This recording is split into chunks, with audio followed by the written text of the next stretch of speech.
Hey y'all, this is Cindy. I'm the Tireless Tangler, and you've arrived at part 2 of our Fairywing page on our Zine Project, based on this awesome book by CZT Brian Crimmins called Zentangle Dingbatz. I have sped this video up. It is still 42 minutes long, so I hope you'll forgive me for that. I didn't think either one of us, any of us, would have the patience for this real time. I have started by taking my white Prismacolor Premier pencil. I chose this over the Faber-Castell Polychromos pencil because it's more opaque and I really want the white to pop off this tan paper. I'm going in and I'm filling in the little loop spots where we started this pattern. And of course, if you did not see the step out tutorial for this, you can find that in the playlist on Dingbatz. You can also find it in my pattern tutorials, Tangle pattern tutorials playlist. So I'm basically taking this white pencil and going around into each one of these spots where we had the loop initially on the pattern, and then we added in these little wing shapes. And I felt like by doing that, I would sort of accentuate the ribbony quality of this work. This will also cover up some of my little problems, and as you can see, cause me some areas where I'll need to get out Mr. Tombow Mono Zero eraser. Don't ask me why I call him that. Don't ask me why he's a guy. All right, so now I'm taking my jelly roll. I believe this is the number 8, the 08, and I'm just going to put a tiny little dot in the center of each one of these. This will sort of go in layers. I'll take my way around and I'll find issues or things that I'd like to tweak. And as in this situation where I forgot to sort of highlight that center little button, little dot. And here I sort of got distracted off camera, apparently, with redefining these lines where I may have gotten crazy with my white pencil and not done as neat a job as I could have. Many of my issues would be solved if I could just slow down. Now, if you're going to draw over colored pencil with your Pigma Micron or any other technical pen, you're going to want to be extremely careful. You're going to want to gently wipe that off every few seconds to make sure that you're not getting any wax buildup on the nib. Because those nibs can be destroyed fairly easily, and so you really want to be gentle with them. I barely went over that with the pen. I'm not digging in at all. So here I've gone around and gotten the little dots in the center of each of these. And I'm just going to go through and catch a couple of these lines that I may have gotten crazy on. We always have those. Next, I'm going to take my pencil, and this is a Staedtler Mars Lumograph F pencil. I'm going to go through and start by shading on the points of these little wings where they are overlapping either the white area or each other. Just to get a little separation between those. And I apologize for this getting off camera so often. It's hard to go back and redo this when the work is already done.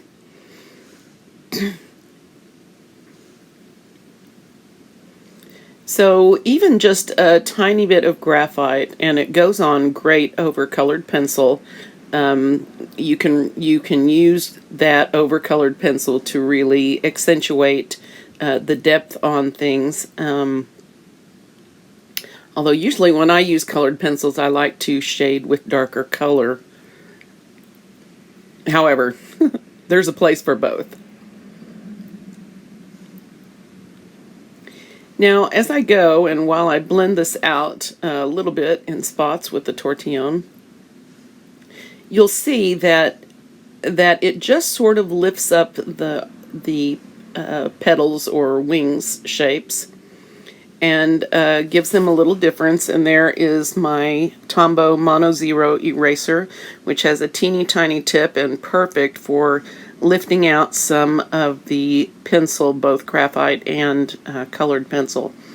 One note here about working with colored pencil.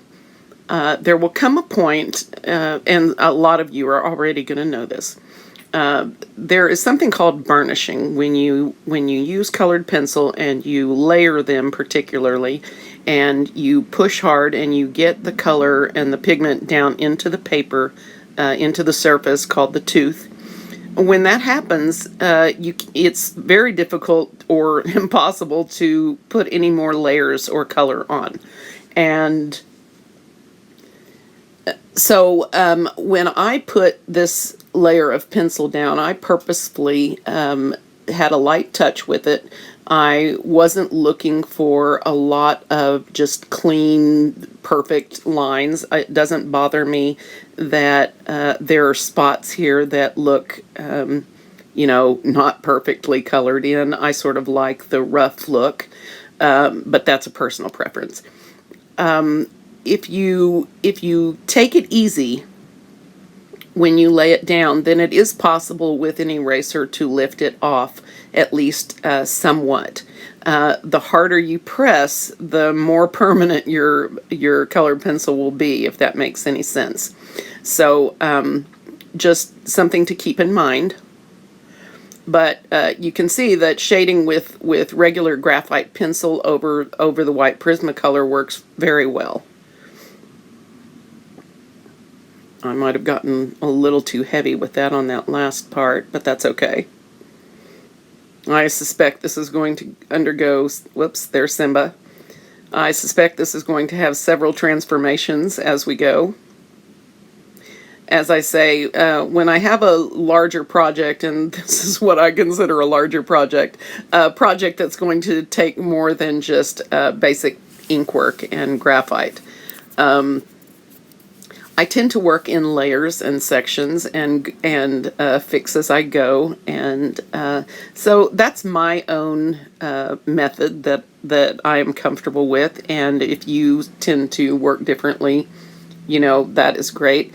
This has the added benefit of allowing me to change my mind as I go if I like. So I'll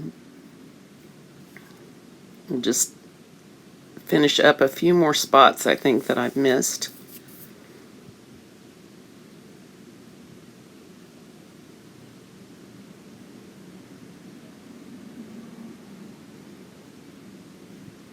I am so glad to be back, guys. I have missed you all so much. I want to thank you again for all of your notes and comments and well wishes and worries. It makes it easier to get better and to focus on improving your health when you know you have people waiting for you to come back. So I just wanted to thank you. All right. I generally do a couple of runs at the shading.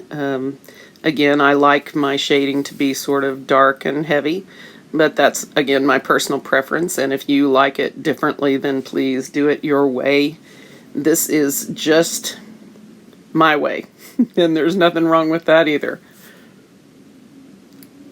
So, aside from me being off camera a lot, I'm just sort of finishing up another run with the graphite in the centers to sort of bring a little added depth there.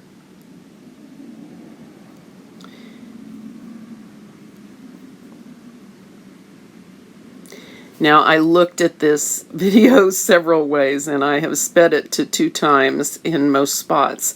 There was just no way to get all of the extra gel pen work done without, taking the time to do it. And this kind of thing takes as long as it takes. And again, it's hard to keep in mind that it's about the process and not the result in these situations. But okay, so here we are, and I'm going to now get out my Sakura Moonlight gel pens. These are gel pens by Sakura of Japan, the same people that make the Pigma Microns.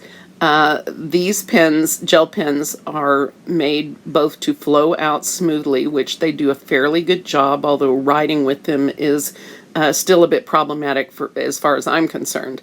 They also have the Moonlight pens have the added benefit of really popping off darker paper.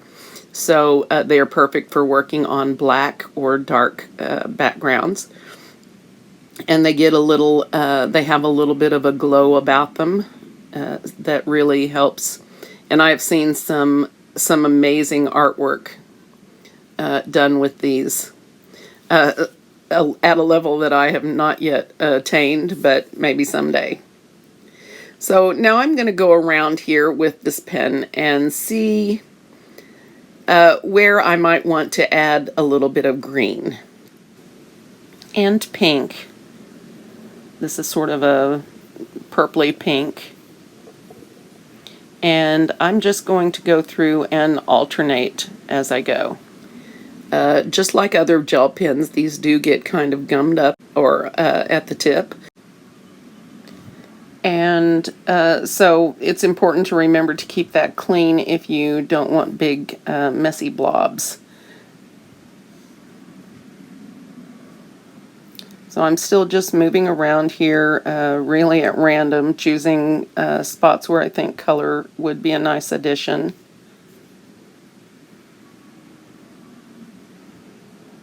I'm sort of a big fan of the pink, so we'll probably be using that a lot.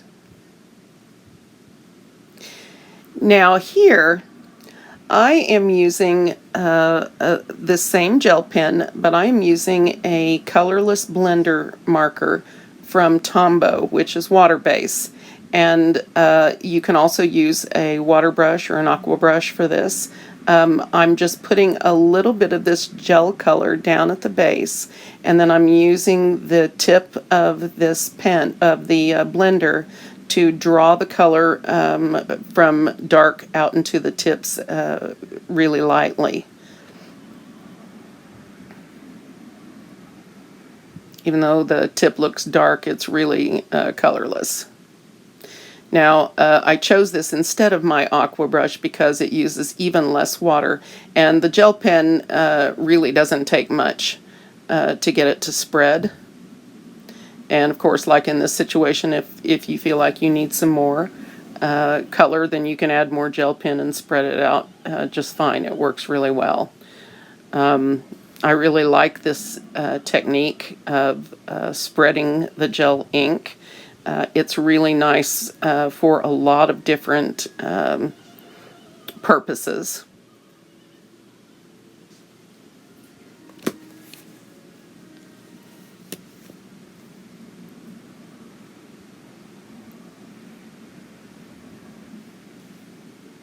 So this is the part I really enjoy, which is the decorating part.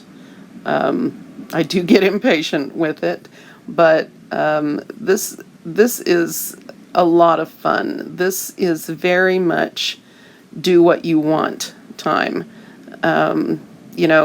Use a different color scheme, do something completely different. By highlighting the ribbon, the white, by putting white on that little ribbony part that we started with on this tangle, I really feel like it enhances the ribbon quality of it. And so I'm liking what we did there. Of course, you could use a different color, or you can choose to highlight, your little wing shapes as opposed to the ribbon part. So, sky's the limit on this, guys. Really feel free to let your creativity guide you and really jump in and do what you want with this. Now I'm going back with my white gel pen, my Jelly Roll, which is, by the way, the same people make that as the Moonlight gel pens, of course, Sakura.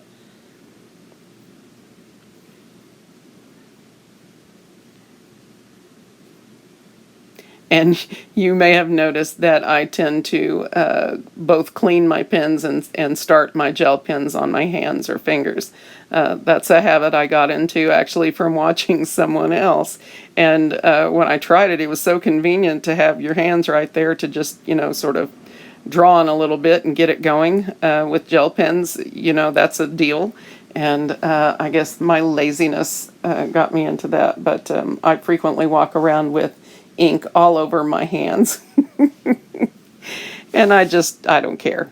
I just don't care. So for me, that's like when I had horses that I was around a lot. That's like barn smell. That's the good stuff. So ink on the hands just proves that I was having fun at that time. I do apologize that so much of this ended up being off camera. Something about the size of this zine is really awkward for the camera position. So we will see if on our last page I can do a little bit better job with that.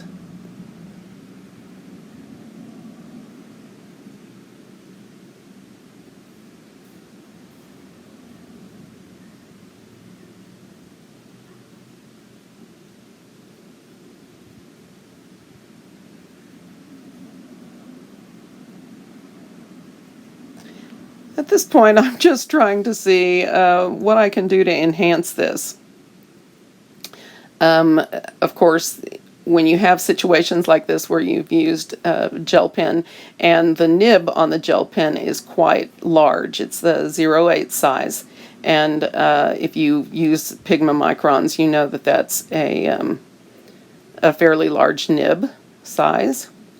And I'm just taking my 005 in here and doing some fine work with it to sort of emphasize where the lines are and that type of thing. But you'll also notice that I'm going off camera and wiping it regularly. This is, again, something you want to be very, very cautious with. It is possible if you have a very light touch and you have plenty of ink in your pen. If you don't and it's getting scritchy, then this probably will not work well. You don't want to have to press hard or go over things more than once if you can avoid it.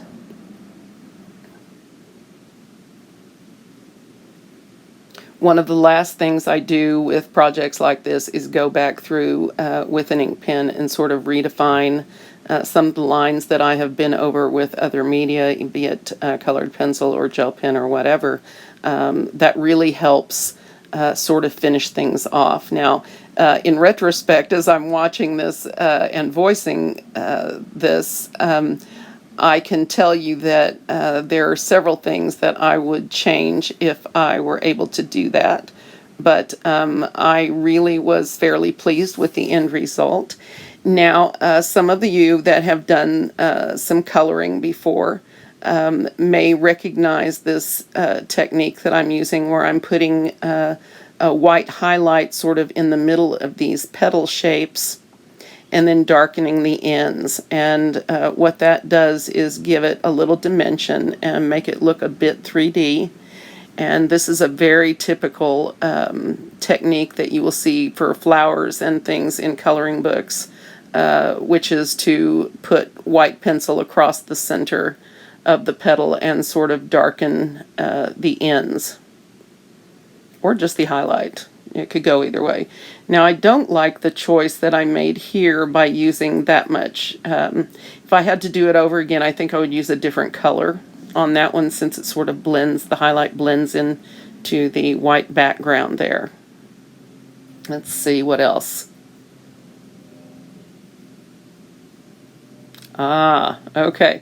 So, sorry, I filmed this about a month ago, and so as I'm watching it, I'm remembering what I did now, and I think when I got finished with this to this point, I looked at it and I went, this really needs something else. So what I'm using right now is my metallic gold gel pen from Sakura also.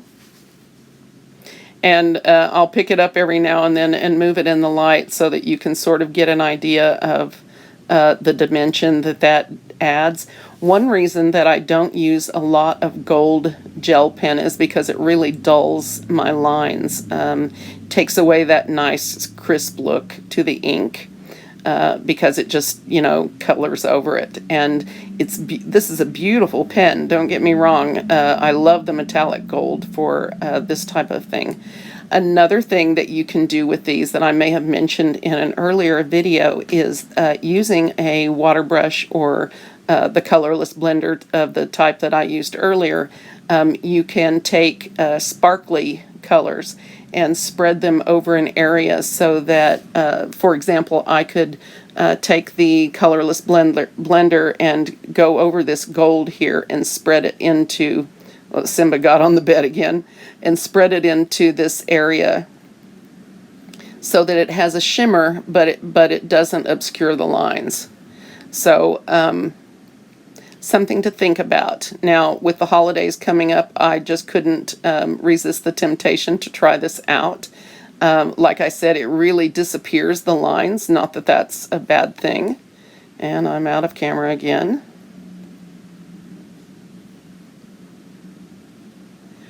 But under the light and in person, it does give a very nice finishing look to it to have. There you go. You can see a bit of it right there where it shines. But unfortunately on camera it's not nearly as nice as it is in person. So you'll just have to trust me on this. It's a pretty nice pen. Now there are many, many, many ways that you can play with this pattern. I think you can see from some of the fun that I've had with it that it is very definitely an embellishing heaven for you. If you love decorating and flowery floral things, then you're really going to enjoy working with this pattern. All right, guys, that is where I'm going to call it quits for today. We will be continuing our zine project next week on Wednesday. This is going to be my only video for Dingbatz this week, and I am going to see you then. Thank you so much for being back with me, and I'll see you soon.